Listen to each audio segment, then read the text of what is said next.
Retrouvez Businesswoman avec MAF Pro, l'assurance des artisans, commerçants et professions libérales.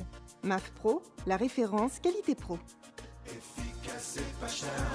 C'est la MAF que je préfère. C'est la MAF.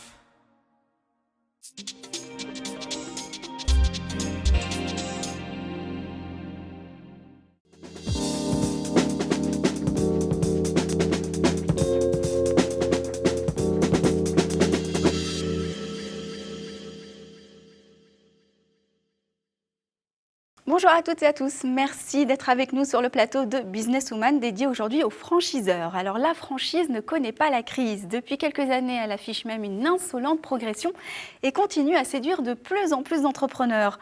Pour un franchisé, c'est l'assurance d'être son propre patron tout en profitant d'une marque qui a testé son marché. Et pour un franchiseur, c'est un moyen de s'étendre rapidement en prenant un minimum de risques. Alors comment ce dernier apprivoise-t-il ce développement et quels sont les avantages et les inconvénients à être franchiseur? Et bien justement pour nous en parler, un franchiseur, Nathalie Viraud, bonjour. Bonjour. Franchiseur de la Petite Académie. Vous êtes venue avec Charlotte Lacombe, bonjour. Bonjour. Vous êtes associée, collaboratrice, vous êtes là depuis le début du projet. Comment vous êtes rencontrée? Racontez-nous. Alors Charlotte était élève à la Petite Académie. Et en fait, elle a continué. Elle a fait, après la Petite Académie, elle est partie faire une école d'art. Elle est revenue, elle était responsable à Lyon d'une Petite Académie. Ensuite, elle est partie à Paris. Et maintenant, on est associés à Paris. Et elle développe le réseau des Petites Académies à Paris. C'est une belle aventure entrepreneuriale. Donc la Petite Académie, c'est une entreprise qui permet aux enfants de s'initier à l'art. C'est ça, si je résume, si j'ai bien compris le concept. À la sculpture, à la on développe culture, un peu les arts majeurs. À la culture, ouais. À la culture Voilà. en plus. Alors pourquoi ce marché plutôt qu'un autre? Alors nous, on est passionnés de peinture déjà à la base. Et puis la peinture, c'est un art majeur, c'est-à-dire que en fait, il n'y a pas de mode en fait. Ça existait depuis la nuit des temps, ça existera toujours. De toute façon, les gens qui sont passionnés de peinture resteront passionnés de peinture, quoi. Et tous les enfants, dès le plus jeune âge, prennent un crayon, ont des crayons de couleur, de la peinture, et commencent à peindre. Et voilà, ils reproduisent, ils font des choses, ils créent. Donc nous, on a décidé de les aider à apprendre tout ça. Avec des grands peintres, en fait. On prend beaucoup d'exemples sur les grands peintres, on leur explique.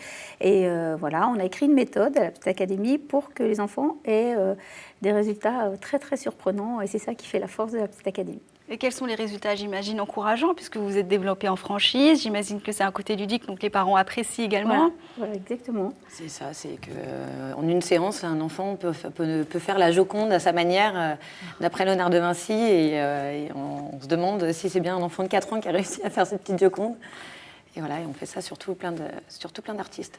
Alors, combien de temps entre la création de l'entreprise et l'idée, la concrétisation du développement en franchise? Alors, on a mis longtemps, en fait, pour aboutir à un concept, d'abord qui soit rentable, parce que dans l'art, c'est assez compliqué. De vivre de sa passion, c'est merveilleux, mais si on arrive à rentabiliser, c'est quand même mieux. Donc voilà, on a mis à peu près 15 ans. Et ensuite, au bout de 15 ans, il y a eu une anecdote. C'est une élève de la Petite Académie aussi, qui avait fait une grande école de commerce. Et qui travaillait dans une société très connue.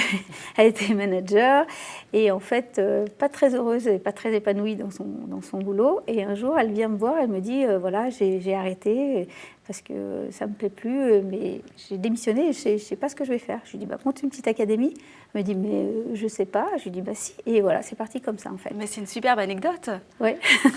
La première franchise est née à Montpellier. Voilà. Vous avez encouragé une femme à monter sa structure et en plus en lançant votre première franchise. Voilà. Et en fait, c'est une vraie femme d'entreprise parce qu'elle avait l'habitude, voilà. Et donc du coup, elle a très très bien géré la première Petite Académie et ça nous a permis aussi d'en avoir de développer derrière. De développer la concept, franchise, en fait. de peaufiner un petit peu le concept. De le rendre franchisable. Voilà. Et de le faire évoluer en permanence parce que mine de rien, il faut quand même quelqu'un qui nous pousse pour avancer et on avance bien et c'est bien maintenant, on développe bien. Alors pour celles qui nous écoutent et qui ont envie de suivre votre voie, quelles sont les clés indispensables justement pour faire de son projet un projet franchisable? de La développer en passion, franchise. non mais il faut la passion, je pense. Et, Il faut du temps. J'imagine qu'au-delà de ça, il y a aussi des choses qui sont imposées, comme un cahier des charges peut-être, comme Ah oui, bien sûr. des contrats bien rodés. Comme... faut définir tout ça à la base. Ouais, c'est À vrai la que base, c'est un travail assez long. Et Minutieux fastidieux. au démarrage pour créer les contrats, pour créer les contraintes. Voilà. Chaque virgule a son importance, Voilà. j'imagine. Et puis, il faut être bien conseillé parce que maintenant, il y a des gens quand même dans la franchise qui sont des spécialisés et qui nous aident. Nous, on est bien entourés par des avocats, par des juristes, par des développeurs de franchise. Donc, après, quand chacun a son métier, c'est beaucoup plus facile pour nous de développer, en fait. Alors, c'était ma question suivante. Justement, il y a des cabinets spécialisés donc d'aide à la création de franchise. Vous êtes passé par ce genre de prestations? Oui. Depuis peu. Depuis peu, ça Depuis fait pas peu. très longtemps, ça fait moins d'un an Ouais. où on a quelqu'un qui s'occupe de développer le réseau des franchises Des de la franchises Petite de la Académie. Alors, la première question qu'on vous pose et qui doit vous se poser, c'est quel type de profil vous recherchez justement pour vos franchisés? Est-ce qu'il y a un profil type qui correspondrait Il y a On a deux réussi à profils. affiner un petit peu ce profil justement. Il y a deux profils. Alors, il peut y avoir des personnes qui cherchent à changer de métier, qui ont un Des métier peut-être réorientations. plus astreignant, des personnes qui ont envie, qui aiment la peinture, qui aiment les enfants, qui aiment la gaieté, qui aiment la musique et tout ça, et donc qui recherchent une vraie reconversion.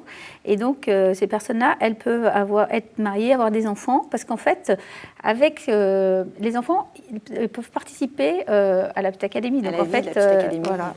Ça, c'est intéressant pour les mamans qui ont par exemple 2 petits-enfants. Et on a des franchisés, donc qui ont des petits-enfants, qui viennent à la Petite Académie en même temps, qui apprennent, qui se cultivent aussi.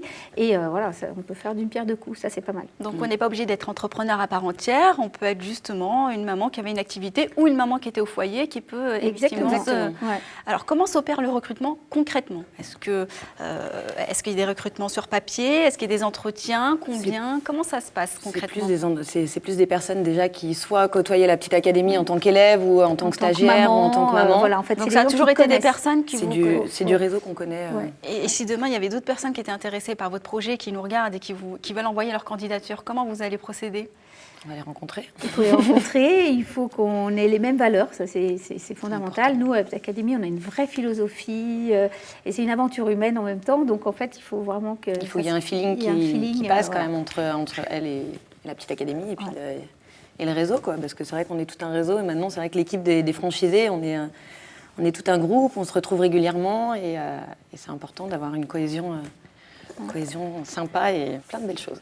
En parallèle de la valeur humaine et donc des conditions que vous recherchez, est-ce qu'il faut un apport minimum? Est-ce qu'il faut un local pour s'implanter avec la Petite Académie?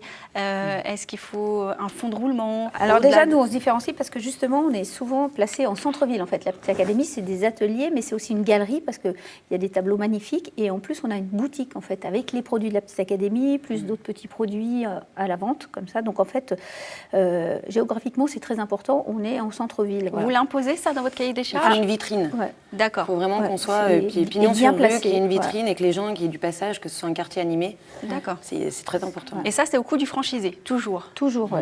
Au-delà Voilà. de ça, donc il faut un local, donc j'imagine il faut avoir les moyens d'avoir un apport. Donc finalement, c'est pas adapté à toutes les bourses. C'est comme un commerce lambda, comme une restauration, ouais. une boutique. Ouais. Nous, en fait, c'est ça.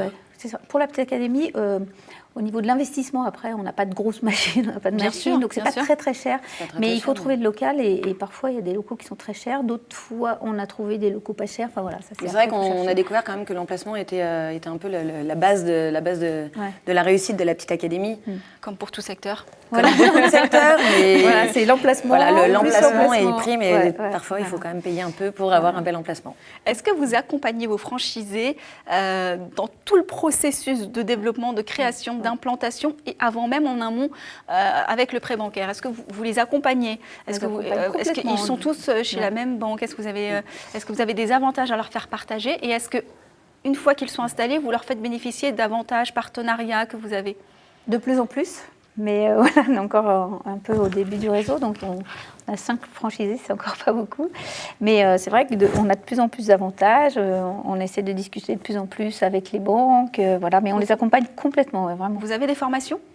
Oui. On a une formation qui est imposée de Indispensable, de Sûr. 1 mois, et ensuite on Et après, elles sont leur ouvertes. conseille de elles venir peuvent souvent, venir autant de de fois venir qu'elles autant- veulent, voilà. passer des journées avec nous, avec les enfants, voir comment ça se passe au niveau de l'organisation des cours, des ateliers, on fait des anniversaires, des stages, donc c'est vrai que c'est très complet. On fait de l'événementiel aussi, on fait beaucoup de choses en fait. Voilà. Depuis le lancement de la première franchise, même des 2, 3, 4 qui ont suivi, est-ce que la progression, la croissance s'est opérée comme vous l'aviez espéré et comme vous l'aviez imaginé? Le prévisionnel s'est opéré comme vous l'aviez prévu? Pour l'instant, ça va. Ouais. Tout se passe comme prévu. Ouais, est-ce que les franchisés sont impliqués dans le processus de développement?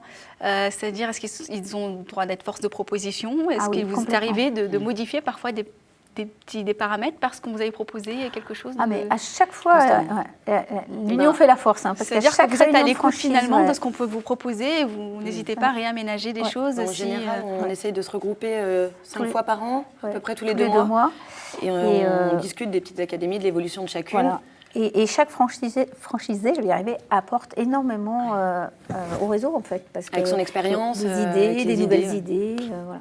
Alors, on sait que la franchise, c'est un secteur qui est devenu très concurrentiel. Ça se développe énormément en France. Donc, j'imagine que les franchisés viennent taper à votre porte comme ils peuvent aussi aller taper à d'autres portes de franchiseurs.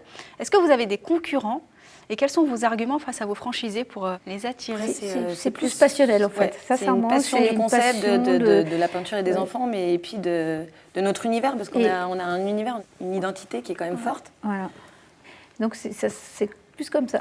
Vous avez le luxe de ne pas avoir à vous battre pour vos franchisés, ils viennent naturellement vers vous. En fait, je ne sais pas si c'est des connaissances en général, donc c'est vrai que pour le moment, on n'a pas été confrontés. Ça va venir certainement, mais bon, voilà. Alors, le problème numéro 1 d'un franchiseur, c'est effectivement la protection juridique qui tranche généralement en faveur du franchisé. En tous les cas, au niveau national, c'est comme ça que ça se passe ici. Est-ce que vous avez déjà rencontré ce genre de problématique? Est-ce que vous êtes protégé juridiquement? Quelles sont les choses que vous avez mises en place pour verrouiller tout ça? Alors, on est extrêmement bien protégé juridiquement. On a des avocats qui s'occupent de nous, on relit les contrats, on les modifie systématiquement, on explique bien, on fait très attention à ça parce que c'est vrai que... Le cas s'est déjà présenté Pour l'instant, non. Mais bon, on est encore... Mais on vous a prévenu. On vous a prévenu, on fait très attention. Que c'est le problème numéro 1 des franchiseurs quand ils se développent et que c'est un aspect qu'il ne faut pas négliger. Ouais. Mais nous, dans nos choix de franchisés, on fait très attention justement à rencontrer des gens qui nous ressemblent, qui ne cherchent pas forcément les procédures juridiques. On a envie vraiment que ce soit un métier de passion, mais vraiment. Et on essaye de transmettre ça parce qu'en fait, il y a plein d'amour. Ça paraît un peu bête comme mot, mais voilà. Alors, où en êtes-vous de votre développement aujourd'hui? Quels sont vos projets à moyen et long terme? Là, il y a déjà la 5e franchise qui va ouvrir à Nancy. Félicitations. Mais après, on espère en développer un peu plus. Voilà. Quels conseils on pourrait donner à ces femmes? Donc, vous avez un discours très optimiste, donc ça, c'est très encourageant. Quels conseils vous pourriez donner à ces femmes qui ont des concepts porteurs et qui envisageraient de développer en franchise? Il faut se lancer. Il faut trouver la bonne personne pour faire la première franchise, je pense. C'est important d'avoir une personne qui nous aide et qui nous pousse aussi. Parce que... Il faut être bien entouré et puis pas avoir trop peur. Parce que c'est vrai que c'est un peu le frein toujours. Voilà. Si on veut le faire, il faut y aller à fond. Et bien sûr, cette note d'optimisme, j'ai envie de dire, lancez-vous. Merci en tous les cas à toutes les deux d'être venues partager votre succès avec nous. Merci à vous de nous avoir suivis. On se retrouve dans un prochain numéro de Business Woman. Je vous rappelle qu'on est diffusé sur le site de la PCE, sur ellesentreprenent.com, sur We2Biz Radio et sur Demain, bien évidemment.